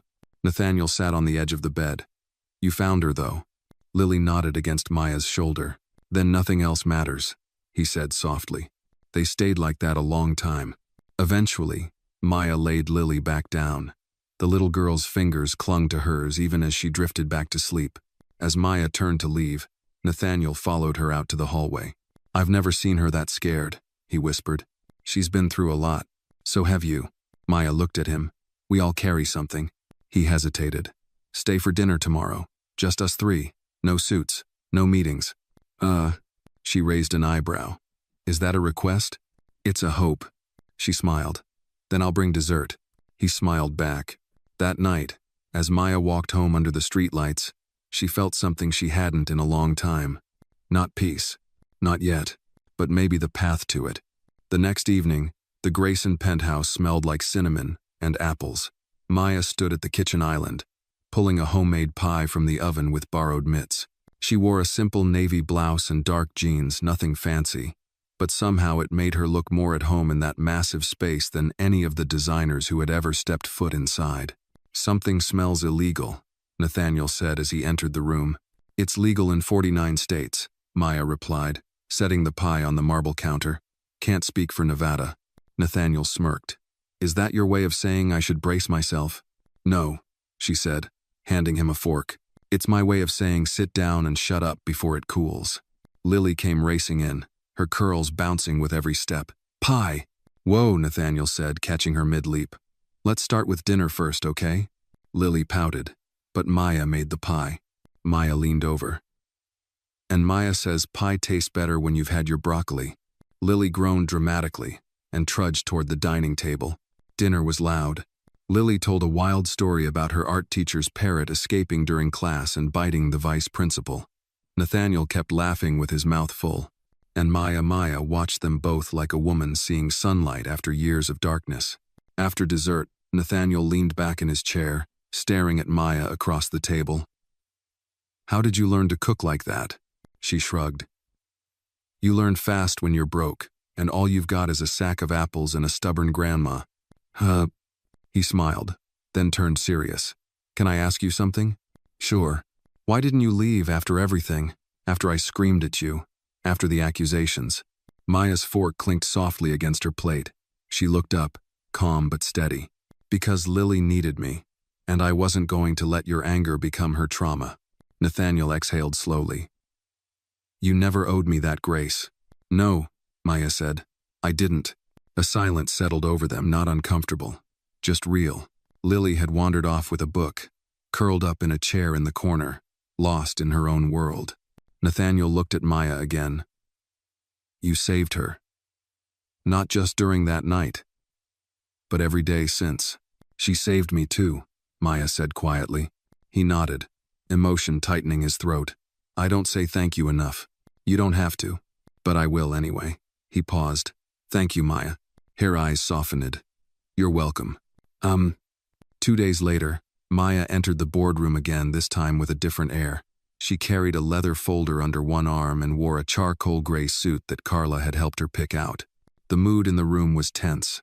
Nathaniel stood at the head of the table, flanked by a few new faces and a few very familiar ones. The internal audit had concluded. The results were damning for Jeffrey and for the department heads who'd enabled the corruption. Nathaniel began. The financial misappropriations totaled over $8 million. Several shell companies. Bribery. Fraudulent vendor contracts. We've already submitted the findings to federal investigators. Jeffrey's former allies shifted uncomfortably. And who found all this? One of the board members asked skeptically. Maya stepped forward. I did, with the help of 2 junior analysts and an intern, none of whom had ever been taken seriously in this company until now. One man scoffed. This feels theatrical. Maya didn't flinch. What's theatrical is the idea that corruption only thrives in darkness. It doesn't. It survives in silence, in politeness, in people too scared or too privileged to speak up. She opened her folder and slid documents across the table.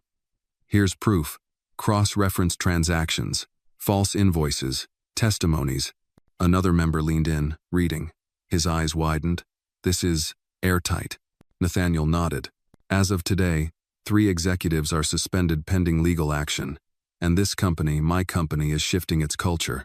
He turned to Maya. And it starts with listening to the people who've been ignored the longest. That night, Maya stood on the balcony of the penthouse, arms folded against the breeze. The city lights blinked below her like 1,000 questions she hadn't answered yet. Nathaniel stepped out, holding 2 mugs of tea. Mint and honey, he said. You're learning, she replied with a smile, taking the mug. They stood side by side for a moment, looking out. Did you ever think you'd end up here? He asked. Not in a million years. He turned toward her. I want to ask you something. She looked at him. He hesitated. Not as your boss. Okay. Would you have dinner with me again? Just us. No boardroom. No reports. Maya blinked. Are you asking me on a date, Mr. Grayson? I think I am. She smiled, but her voice was careful. Why now? He thought for a moment. Because for the first time in a long time, I'm not leading with guilt or image or fear. I'm just a man standing in front of someone he respects and wants to know better. Maya sipped her tea. 1 dinner. He grinned. I'll take it. Later that night, Maya sat at her small apartment desk, a photo of her and Lily beside her laptop. She opened a blank document. The title read, Rebuilding from the Inside. And as her fingers began to type about corruption, about truth, about courage, her phone buzzed. A message from Nathaniel. Lily's asleep. She asked me to tell you she loves you to the moon and back.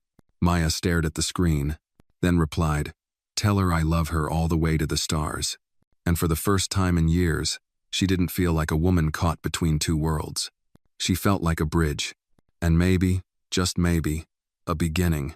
The restaurant was tucked into a quiet block in the West Village, the kind of place where no one asked for pictures, and the lighting was low enough to protect secrets. Nathaniel had reserved a corner booth, away from the windows, where the hum of other conversations became a shield. He stood when Maya walked in, his navy shirt rolled at the sleeves, no tie, no performance, just a man, waiting. You came, he said, sounding surprised, and maybe even a little grateful. Maya gave a small smile. You asked nicely. She wore a soft black dress that brushed her knees, paired with a denim jacket and boots. Nothing extravagant, but the simplicity suited her. She looked like herself, unapologetically. They sat, menus unopened. So, she said, how does a man like you end up knowing about a place like this? My driver, Nathaniel said. His wife used to be the chef here.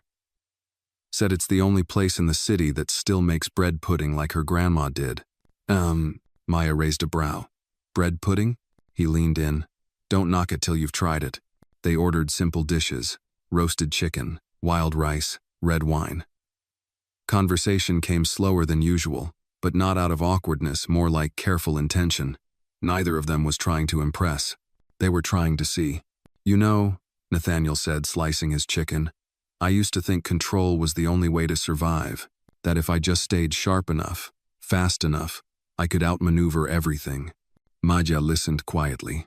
But then, you walked into that nursery, and you weren't afraid to sit on the floor. Her eyes softened. It wasn't courage. It was instinct. No, he said. It was heart. She took a slow sip of her wine. You talk like a man who's learned how to bleed. He didn't smile at that, just looked at her, his expression unguarded. Maybe I have. They talked for hours. About Lily. About music. About grief. About hope. Maya told him about her mother, a nurse who'd passed during the pandemic. Nathaniel shared the story of how Lily's mother had once saved his career by believing in a project no one else would touch. It wasn't romantic, but it was honest, real. By the time dessert arrived, a steaming plate of bread pudding with warm cream, they were both leaning in, close enough to notice the laughter lines around each other's eyes. Maya took a bite and moaned softly. Okay, this is actually incredible. Told you. She looked at him, spoon in hand. You're not what I expected. He raised an eyebrow. Disappointed? Confused, she said gently, but not disappointed. 2 weeks passed. Maya returned to work at the Grayson Foundation not as a nanny, but as a community outreach strategist. Nathaniel had offered the role quietly, letting her decide. And when she said yes, the staff whispered, speculated, questioned, but Maya ignored it. She didn't owe them her peace. Carla, however, cornered her one afternoon in the elevator.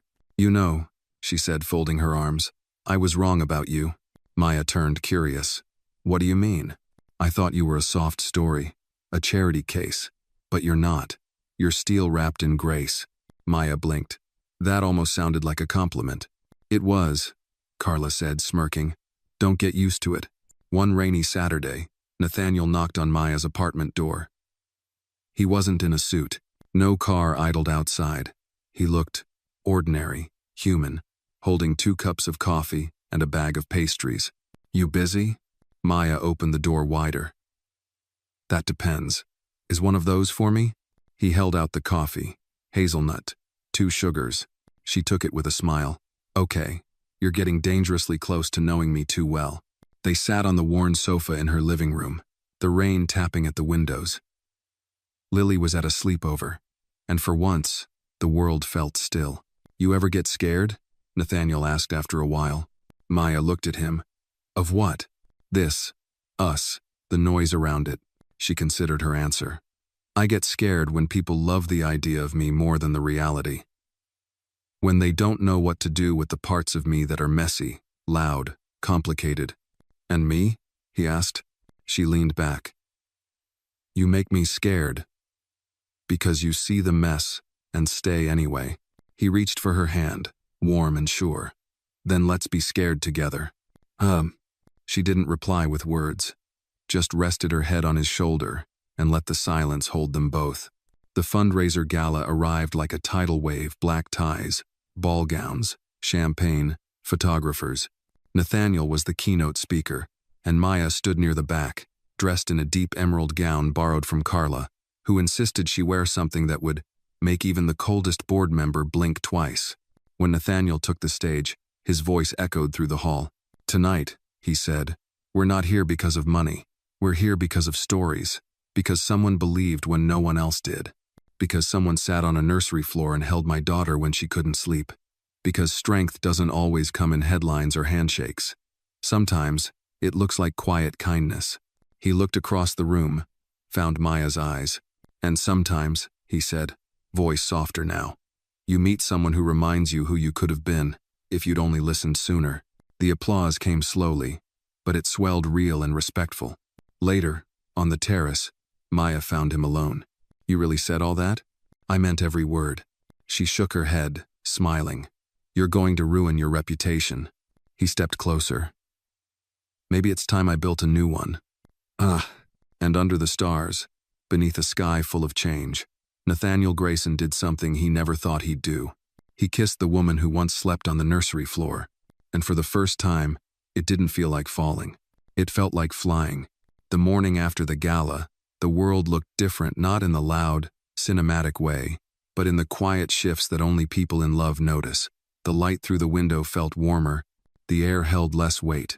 Maya stood in her tiny kitchen, barefoot, making scrambled eggs. Nathaniel leaned against the counter, sipping coffee like he'd done it 100 times before, though it was only the second. "I could get used to this," he said, his voice still rough from sleep. Maya didn't look up. "To what? Burnt toast and lukewarm eggs?"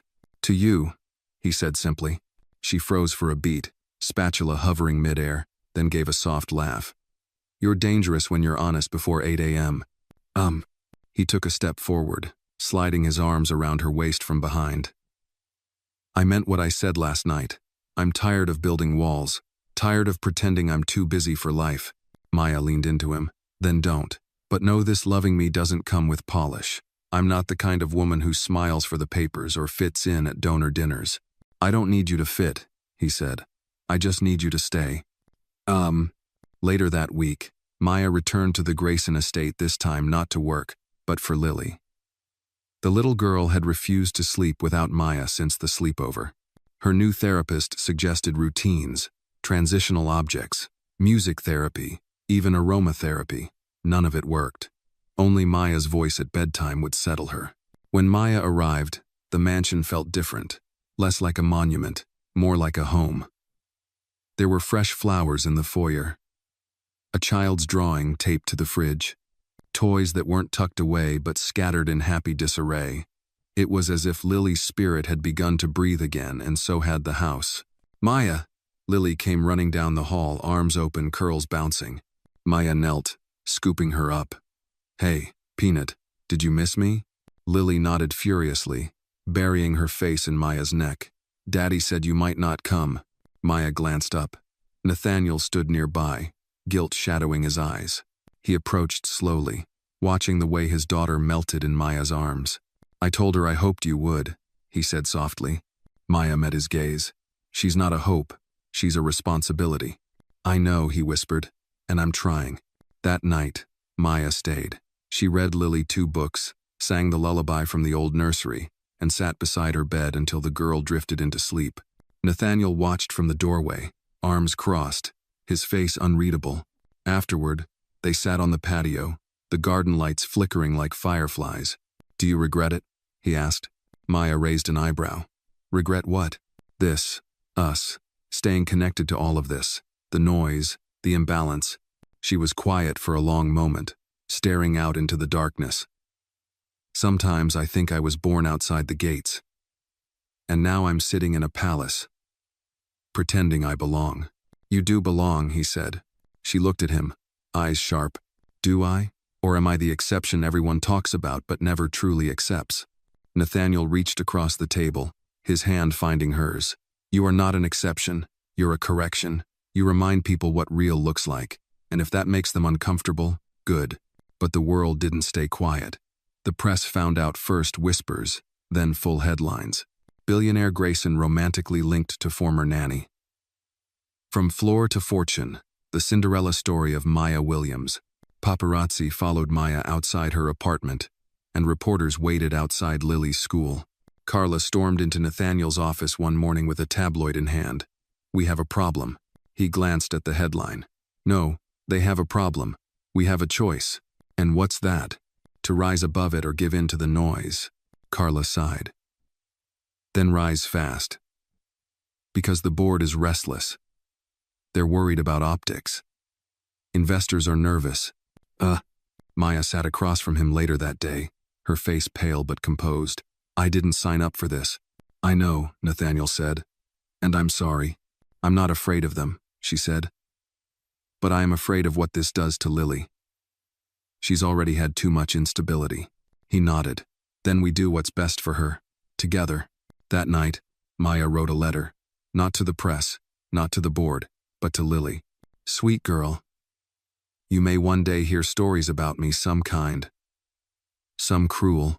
People will talk about where I came from, what I wore, how I looked at your father, but none of them will know what it meant to hold your hand when you couldn't sleep. What it felt like to hear your laughter return after weeks of silence. I came into your life to help you rest. But you helped me rise. I hope one day, when you're older, you'll know this truth. Family isn't always blood. Sometimes it's the one who sits beside you in the dark and stays until morning. Love, Maya. She folded it carefully, placed it in the drawer of Lily's nightstand. By week's end, Nathaniel held a press conference not to defend, but to declare. I have spent years building a company, accumulating wealth, and winning accolades. But none of it matters if I can't stand beside the people who've changed my life. Maya Williams is not a scandal. She's a gift. She's not here because she wanted a seat at the table. She was the table. The silence in the room was palpable. She has loved my daughter without condition. She has challenged me to be better, and I will not apologize for choosing heart over headline. The room burst into murmurs. Some reporters jotted notes. Others looked stunned. Afterward, Maya met him backstage, her arms crossed, brow furrowed. You didn't have to do that. Yes, I did. I never wanted to be a cause. You're not, he said. You're my choice. And with the world watching, judging, whispering, Nathaniel Grayson took Maya's hand, not to protect her, but to walk beside her. From that moment on, not as a billionaire and his nanny, but as two people who'd built something that no amount of wealth or gossip could ever buy. A life, a family, a future. Together, Maya stood at the edge of the empty nursery, fingers trailing across the edge of Lily's crib. The room was quiet now, no crying, no nightmares, just stillness and the soft scent of lavender that clung to the air like a memory. A month had passed since Nathaniel's press conference.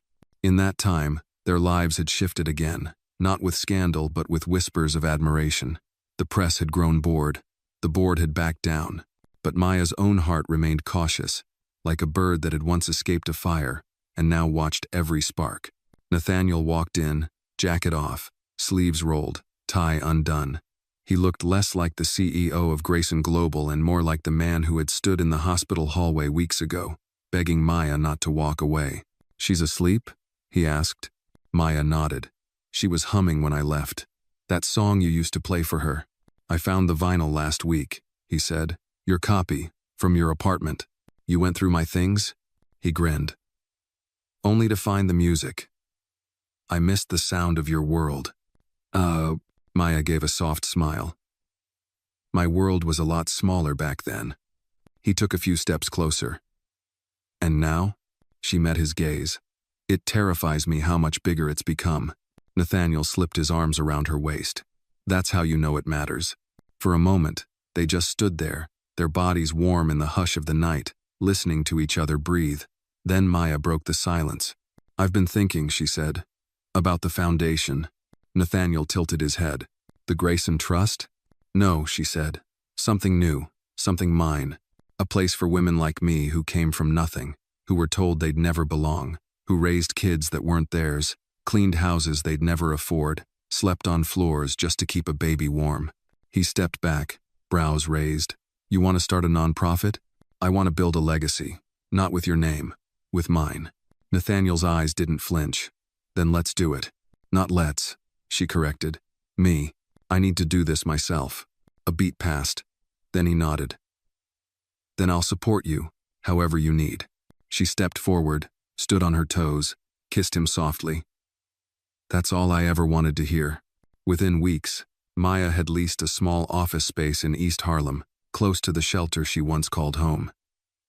The sign above the door read, "The Warm Floor Foundation." Inside, the space was simple: 2 desks, a few second-hand chairs, and one worn-out couch that looked suspiciously like the one from her old studio apartment. She sat with her first client, a single mother named Alondra, 3 kids under 5, one of them with asthma. "I'm not here to fix you," Maya said gently. "I'm here to remind you you're not broken," Alondra cried. Maya held her hand and didn't let go. Word spread quickly. By month's end, Maya had helped 8 women find jobs, childcare, and safe places to sleep. She bought air mattresses with her own money. Nathaniel offered a grant. She declined. "Not yet." "You really want to do all this alone?" Carla asked one day, sipping coffee on the foundation's stoop. "No," Maya said, "but I want to prove that I can." Carla grinned. "You're stubborn. And you're surprisingly supportive." "I'm an acquired taste," Carla said. "So are you." They laughed. At home, things changed too. Nathaniel had started making dinner once a week. He wasn't great at it, but Lily found his lumpy mashed potatoes hilarious. Maya taught Lily how to braid her own hair. Nathaniel started reading bedtime stories with voices, even if his British accent was terrible. And one Friday night, after Maya came home late from the foundation, she walked into the living room to find a soft jazz tune playing, candles lit, and Nathaniel standing in the kitchen doorway with a plate of takeout and a sheepish grin. "I was going to cook," he said, but the kitchen rebelled. She dropped her bag, walked over, and kissed him. "It's perfect." They sat together on the floor, eating noodles out of boxes, Lily asleep upstairs, the world outside irrelevant. Maya leaned back against the couch. "You know, I used to believe love was something for other people, women in movies, people who went to college, girls with clean records and soft hands." Nathaniel took her hand, kissed her fingers. "You don't need soft hands. You just need a strong heart." She smiled. "Then I've had that all along." The next week, Maya stood in front of a group of donors, her first real fundraising event. She wore a simple navy dress, her hair pinned up, a silver chain around her neck that once belonged to her grandmother. The crowd looked rich, polished, powerful, but when she spoke, her voice didn't tremble. "People see a woman like me," she said, "and they assume I must have been rescued. But I wasn't. I was seen, and that changed everything. Not because I needed saving, but because someone believed I was worth standing beside." There was silence, then applause, some polite, some thunderous. But Maya didn't care about the noise. She saw Alondra in the back, holding her baby, tears in her eyes. That was all she needed. Afterward, Nathaniel found her in the hallway, still holding the speech note cards. "You were incredible. I meant every word," she said. "I know," he whispered, "and you don't owe me anything. But I hope you'll let me keep standing beside you." She reached up, touched his cheek. "Then stop standing. Walk with me." He laughed. "Deal." That night, Maya tucked Lily into bed, kissed her forehead, and watched as her tiny chest rose and fell. Down the hall, Nathaniel waited with tea.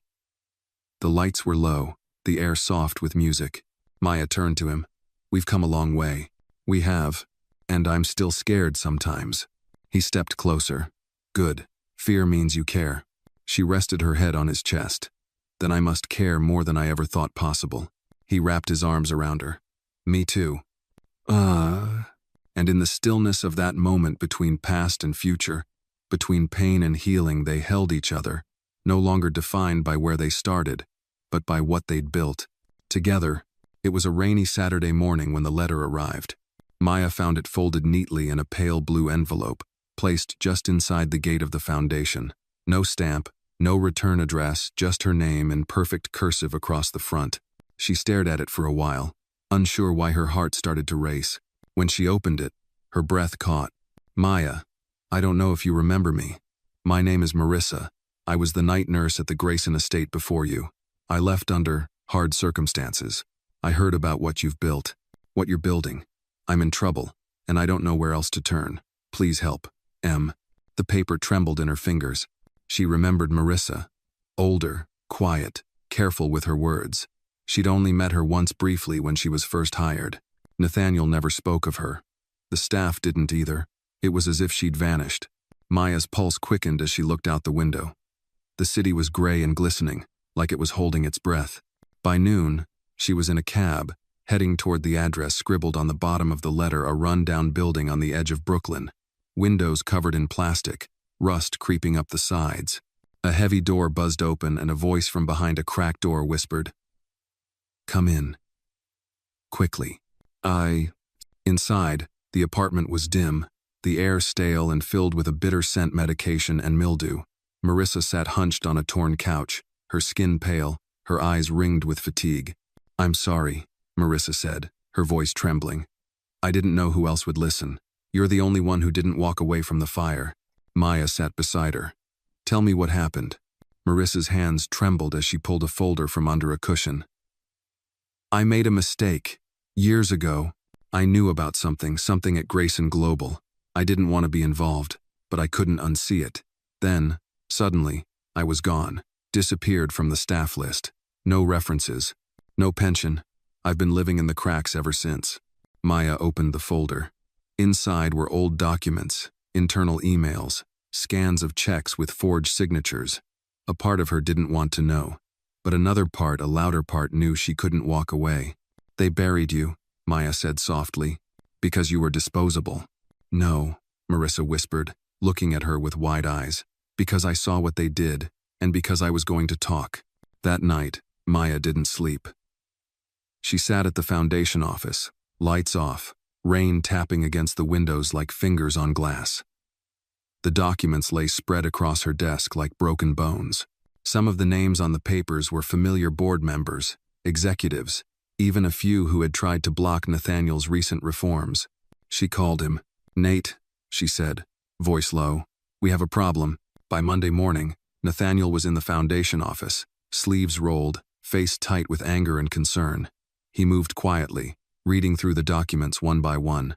When he looked up, his eyes were hard. "This is real," he said, "and it goes back a decade." Marissa was blacklisted, Maya said. "They did to her what they almost did to me." Nathaniel nodded. "We're going public." "No," Maya interrupted. "Not yet. If we go too early, they'll bury it again." He studied her. "Then what do you suggest?" She looked at the folder. "We make it personal. We show what this kind of power does, not just to companies, but to people, to women, to workers. We bring the story back to the ground, where it can't be ignored." Nathaniel's jaw tightened. "Then we're going to need allies." And they found them. Over the next 2 weeks, Maya met with journalists who still remembered her name, women who had worked under the same men, former board assistants who knew too much and were paid too little. One by one, they came forward, quiet at first, then louder. And then, the video dropped. It wasn't flashy, no music, no fast cuts, just Maya sitting in the foundation office, holding the folder, her voice even and raw. "This isn't about revenge," she said to the camera. "It's about accountability. About the women who held this house of cards together, the ones who were told to be quiet, to be grateful, to be invisible. I was one of them, but I'm not invisible anymore. And neither is Marissa." The video went viral within hours. By the next day, reporters were outside Grayson Global, demanding statements. 3 executives resigned by the end of the week. Nathaniel called an emergency board meeting and announced a full internal investigation. Maya didn't attend. She was with Marissa sitting on a hospital bench while the older woman underwent surgery for a long-ignored tumor. It wasn't serious, not yet.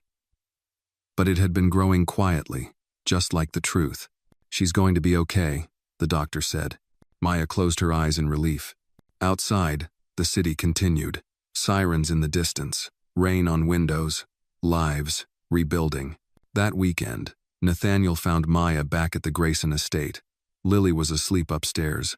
The house smelled of roasted garlic and rosemary. He poured her a glass of wine, sat beside her on the sofa.